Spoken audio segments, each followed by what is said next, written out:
Bonjour à tous, bienvenue dans ETV Newsweek, ravi de vous retrouver pour cette rentrée. Voici les titres.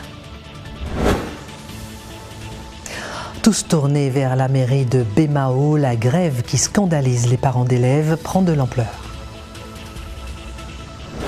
Affaire Cambier, 5 accusés devant les assises, l'audience reprend ce lundi pour tenter de comprendre.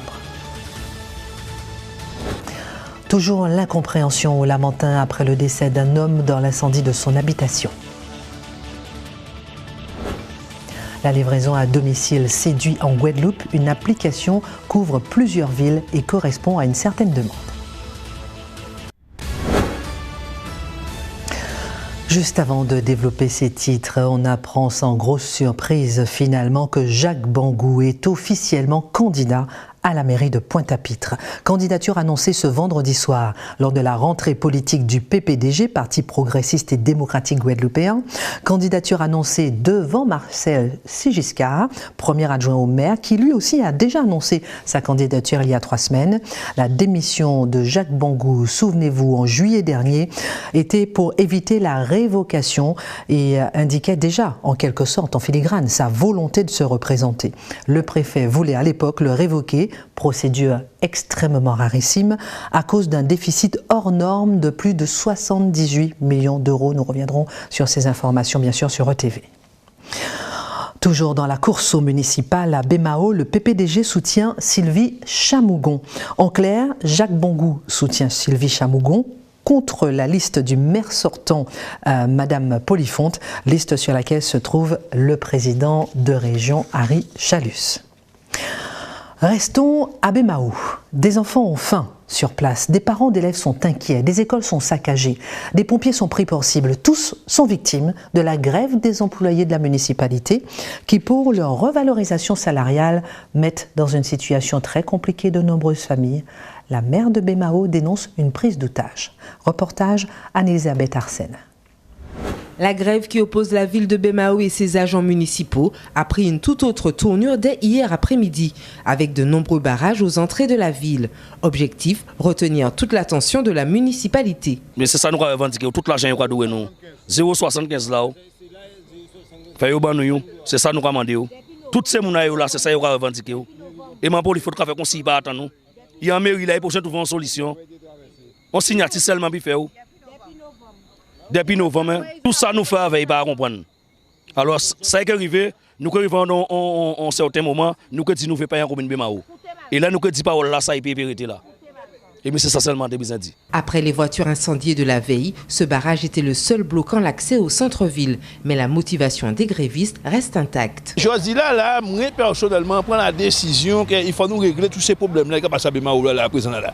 Bon, ouvrir à Bémao présent madame, il est pour nous mettre un milliard de ça. Là commencer à dire avec ça. Bon, là yo mêlé tout le monde mêlé tout le monde. Bon, là présent ba moun là ça qui a venir de des droits. Qui alors elle pas qu'à foutre tout bordel.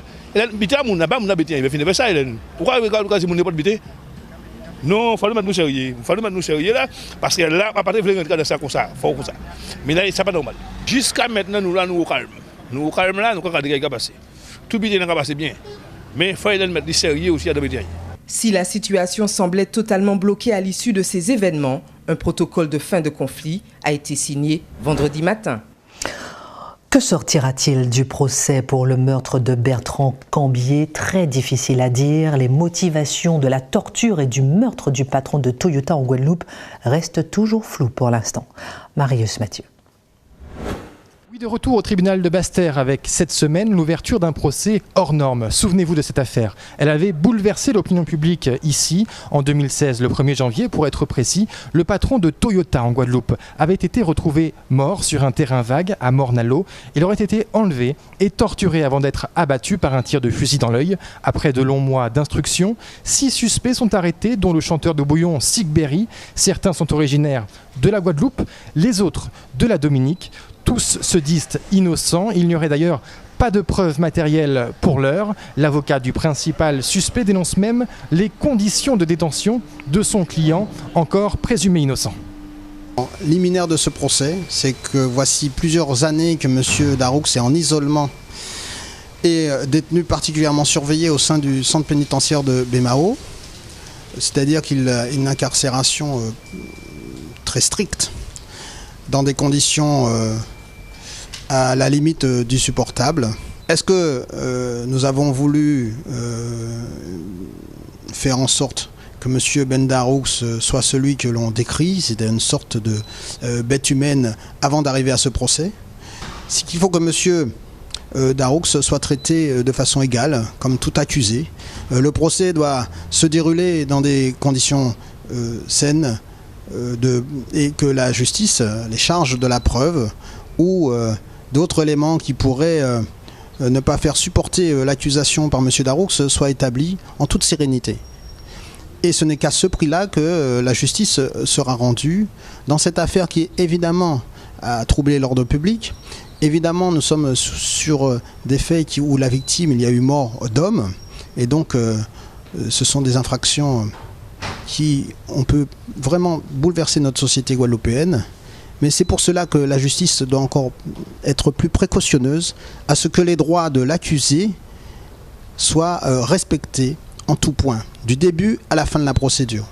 10 jours d'audience sont prévus par la cour d'assises, 10 jours pour tenter de déterminer l'implication de chacun, 10 jours aussi pour tenter de comprendre ce qui s'est passé ce 1er janvier lorsque ce chef d'entreprise a décidé de jeter des ordures à la déchetterie à la mi-journée avant d'être victime d'un tir d'arme à feu. En voulait-on à son 4x4 volé et retrouvé quelques jours après, ou bien le patron de Toyota a-t-il été victime d'un règlement de compte sous fond de trafic de drogue via des véhicules importés par conteneurs? Pour l'heure, l'affaire continue d'alimenter tous les fantasmes. Chacun veut comprendre pourquoi ce coup de feu a été tiré. On ne compte plus les incendies qui se multiplient, on ne connaît toujours pas les causes du dernier en date. C'était au Lamentin cette semaine, un homme a été retrouvé mort, carbonisé par les flammes. Marius Mathieu. Dans la matinée au Lamentin, il ne reste que les décombres du sinistre incendie qui a ravagé 3 maisons mitoyennes. Écoutez la vie d'un homme de 50 ans dans la nuit. Autour du périmètre de sécurité instauré par la gendarmerie, la famille de la victime, ses proches, amis et voisins assistent fatalement à la scène. C'était vers 4h du matin, je dormais, j'ai entendu un ami appeler le voisin, un voisin à côté, pour le prévenir d'un incendie. Pleine nuit, ça a été assez inquiétant, donc tout de suite on est sorti. Le réflexe qu'ils ont eu, c'est d'aller prévenir s'il y avait du monde à côté. Donc la flamme avait déjà bien gagné la maison. Mais par contre, j'ai trouvé que les pompiers ont mis du temps, au moins 15 minutes à arriver. Les habitations concernées par l'incendie étaient des maisons composées de bois et relativement proches les unes des autres. Dans une telle situation, le risque de propagation des flammes était trop important selon les secours. Vers 4h du matin, nous avons été alertés pour un feu d'habitation au bord du Lamentin. On a été confrontés à un feu d'habitation, une habitation à un étage complètement boisé, à structure bois plus béton. Feu qui se propageait à 2 autres habitations. Nous avons pu découvrir sur cet incendie une victime, un homme d'une 60aine d'années qui occupait l'habitation complètement embrasée. Donc nous avons fait la découverte de cette victime-là après d'avoir éteint l'incendie. Je ne saurais expliquer en tout cas ce qui s'est passé avant que nous soyons arrivés. 25 pompiers sont intervenus pour éteindre les flammes de cet incendie vif et mortel. L'enquête ouverte pourrait permettre de déterminer rapidement les causes du sinistre.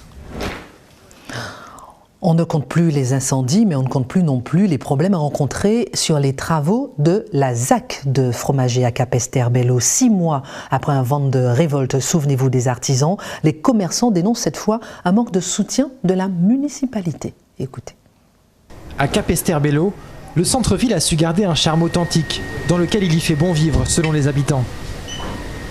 Malgré son potentiel, les commerçants constatent ici un certain manque de dynamisme depuis plusieurs années. L'évolution de la fréquentation serait négative, pourtant certains professionnels ne manquent pas d'idées. Pourquoi pas faire plus de foires ou pourquoi pas faire un événement comme il y a dans d'autres communes, j'ai n'importe quoi, à l'habitué il y a la fête de l'Igname Jeune, pourquoi pas faire des choses, revenir les gens dans le centre-ville. Pourquoi pas des rues avec des restaurants, c'est une idée. Ouvrir cet esprit-là et surtout faire les jeunes rester à Capesterre, arrêter un déclin démographique. Donc le centre-ville, le bourg de Capesterre, c'est quelque chose qui est ultra important. ultra important parce que c'est ce qui fait la fierté aussi de Capesterre. Capesterre, c'est une ville touristique.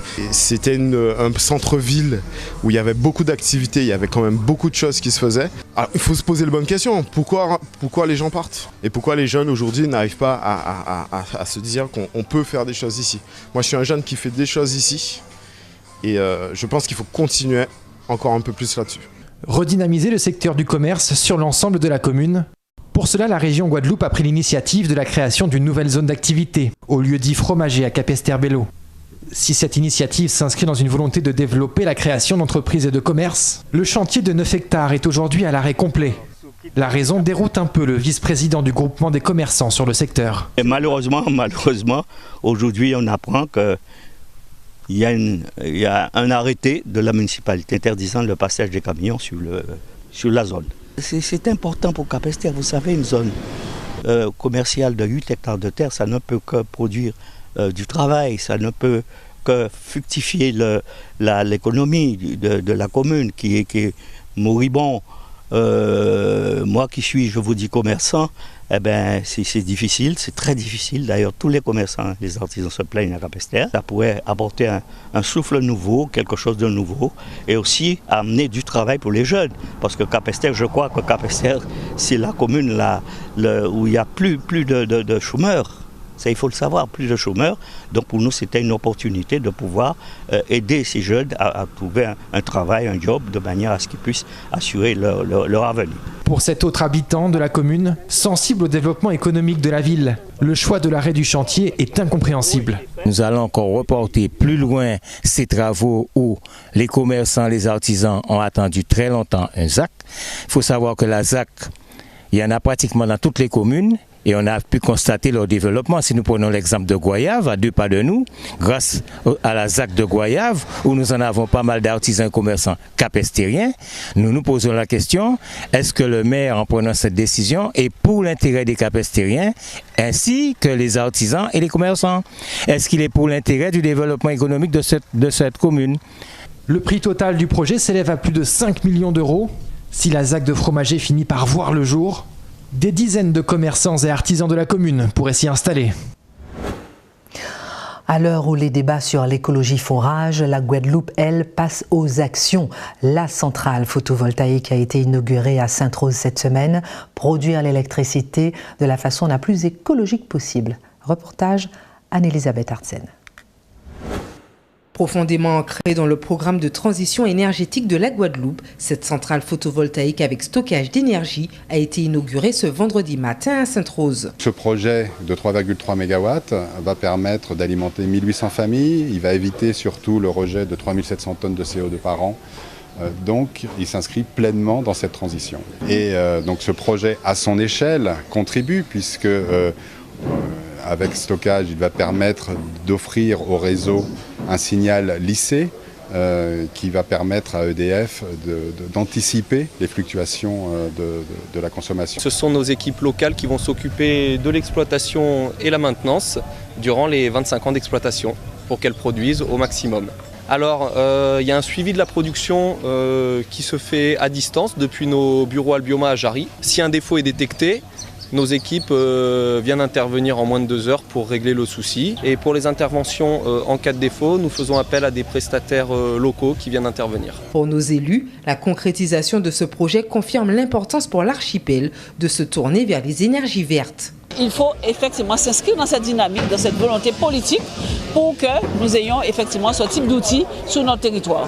Donc c'est important, nous savons les différentes difficultés des fois de foncier que nous avons, mais cela nous permet quand même d'avoir des éléments qui vont nous permettre de dire à la population, mais voilà, nous nous inscrivons dans cette démarche-là et demain c'est nous qui allons contribuer à ce qu'en Guadeloupe, nous ayons effectivement un territoire qui soit plus propre, qui soit plus sain. Nous sommes une île. Et je crois que la transition énergétique ou l'indépendance énergétique, une certaine indépendance énergétique est fondamentale pour nous. Si nous arrivons à cette transition énergétique, puisque nous en sommes à 20% aujourd'hui, l'objectif c'est qu'à terme nous atteignions par exemple à l'échéance 2030 les 80%.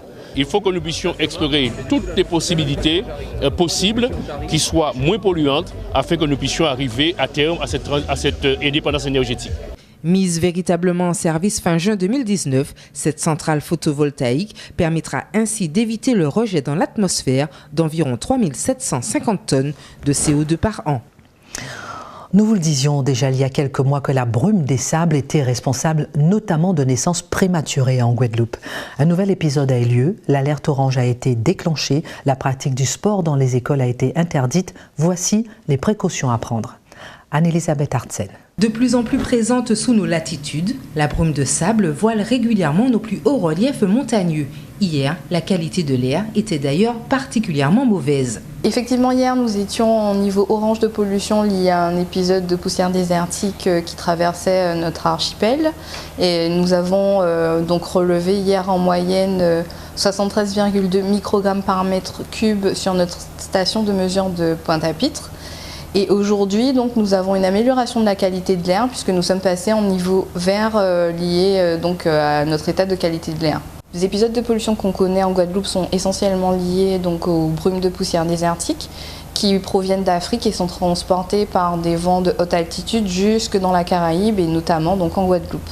C'est pour cela que voilà, par moment on a des épisodes qui sont plus ou moins denses en fonction des concentrations observées. Normalement, demain, nous avons également une bonne qualité de l'air. Avec une recrudescence des maladies respiratoires liées à la brume de sable, les médecins voient plus de patients franchir les portes de leur cabinet. Je n'ai pas quantifié exactement, mais effectivement, il y a des périodes où on n'en avait pas, on a des patients qui développent des crises d'asthme ou des problèmes cardio-respiratoires, effectivement. Éviter de sortir pendant de longs moments, rester le plus possible à l'abri, à domicile. Les asthmatiques, les personnes âgées, les nourrissons, les personnes malades de maladies cardiovasculaires doivent prendre ces précautions-là essentiellement. Se renseigner, respecter les consignes de la préfecture et de l'ARS et rester à l'écoute. Si la qualité de l'air s'est améliorée ces dernières 24 heures, et ce jusqu'à demain, d'autres épisodes sont à prévoir. Dans ce cas, limiter les activités sportives en extérieur et surtout, lever le pied. On peut se réjouir de la création d'une nouvelle agence Pôle emploi inaugurée à Petit-Bourg, mais cela signifie que les demandeurs d'emploi y sont plus nombreux, environ 4000. Les précisions de Marius Mathieu.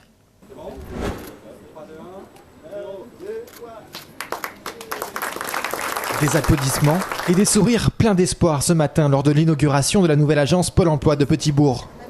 Ici, l'enjeu est double, offrir un site fonctionnel, mais aussi plus accessible au public des communes de Petit-Bourg et Goyave. L'agence de Petit-Bourg, elle existe depuis 2017 et elle était installée à Jarry de façon provisoire.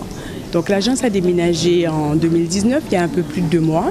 Et donc voilà, l'agence Pôle emploi de Petit-Bourg est sous son territoire. L'idée vraiment, c'est d'avoir une agence de proximité, une agence un peu plus moderne. L'idée aussi, c'est que l'accueil soit un peu plus adapté aux demandeurs d'emploi, aux entreprises et aussi surtout, il ne faut pas que je dise surtout, mais aussi avoir aussi une meilleure qualité de vie au travail pour le personnel. L'agence Pôle emploi de Petit-Bourg, c'est plus de 4000 demandeurs accompagnés pour près de 3000 entreprises prêtes à recruter.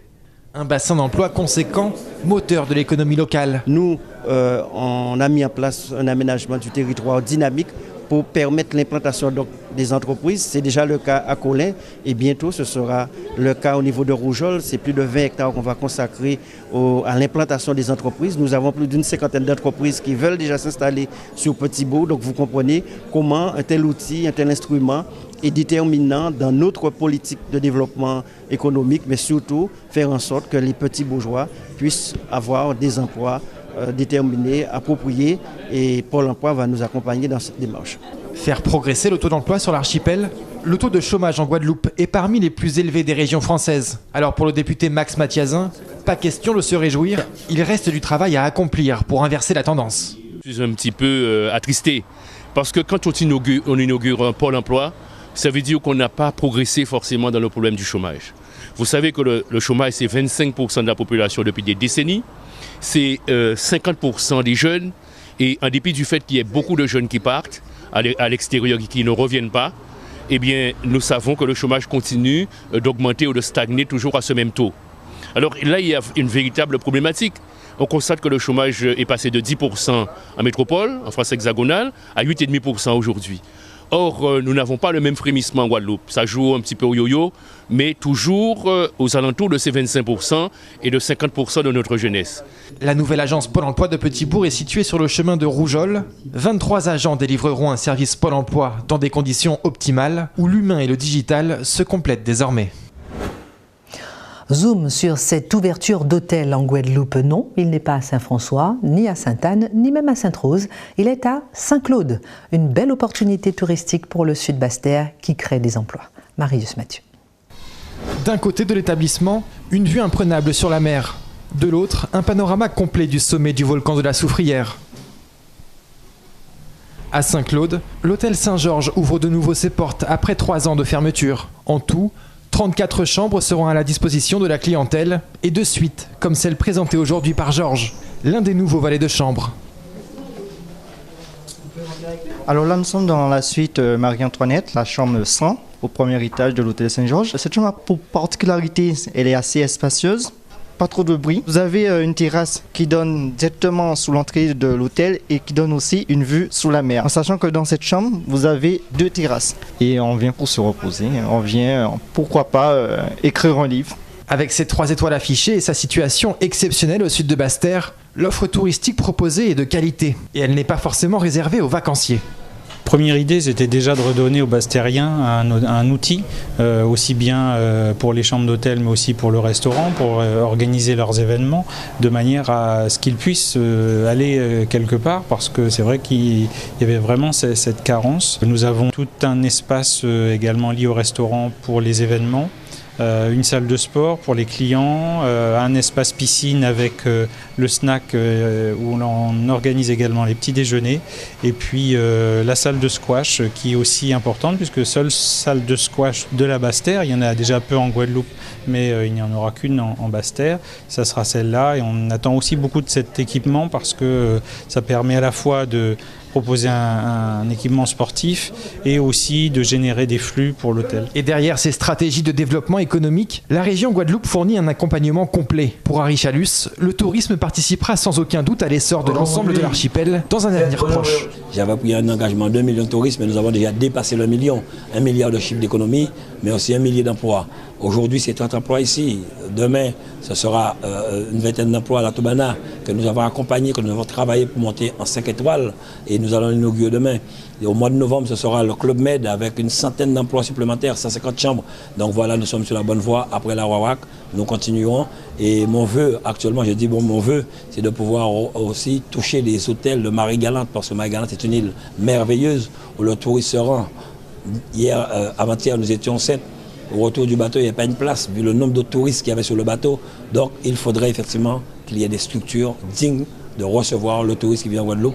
Et pour cela, avec le département, nous avons déjà un travail de fait pour que nous puissions mettre en œuvre, rénover les sites qui existent, rénover les vieilles bâtisses, rénover les moulins que nous avons en Guadeloupe.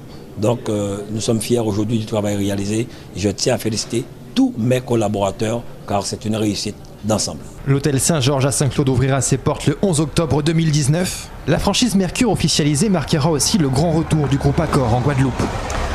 Je vous le disais en titre, la livraison à domicile, c'est gagner du temps, éviter les embouteillages, un confort que l'on peut se permettre grâce à une nouvelle application qui concerne les villes de Bémao, Abim et Pointe-à-Pitre. Nous les avons suivis dans leurs actions avec Camille Riroual. Une pita fraîchement garnie à déguster sans se lever de son canapé. La livraison à domicile se fait progressivement une place dans l'économie de l'archipel et vient de prendre un coup d'accélérateur avec le lancement de l'application Plis ce mois-ci. Objectif, commander son repas parmi plusieurs enseignes référencées en une seule application mobile. Ce soir, Jessie utilise pour la première fois le service de livraison. En rentrant du boulot, ça reste pas très facile de faire manger. Donc la simplicité, tu prends l'application, tu commandes et c'est livré directement à domicile. Donc c'est assez simple. Aussitôt la commande effectuée en ligne, elle arrive directement dans le restaurant concerné et l'engrenage se met en place rapidement. Une fois les menus préparés, ils sont répartis dans les sacs et passent immédiatement dans les mains du livreur, le temps du trajet entre le restaurant et l'adresse du client. Pour l'instant, seules les communes de Bémao, de Pointe-à-Pitre et des Abîmes sont concernées, mais le service devrait prochainement s'étendre jusqu'au Gosier. Plis ne référence d'ailleurs pas que des restaurateurs. Plis est une application qui propose aux commerçants d'être référencés. C'est une vitrine digitale pour mettre en avant leurs produits et valoriser les commerces de proximité. Nous pouvons y retrouver des cavistes, des fromagers, des poissonniers ou encore des restaurants.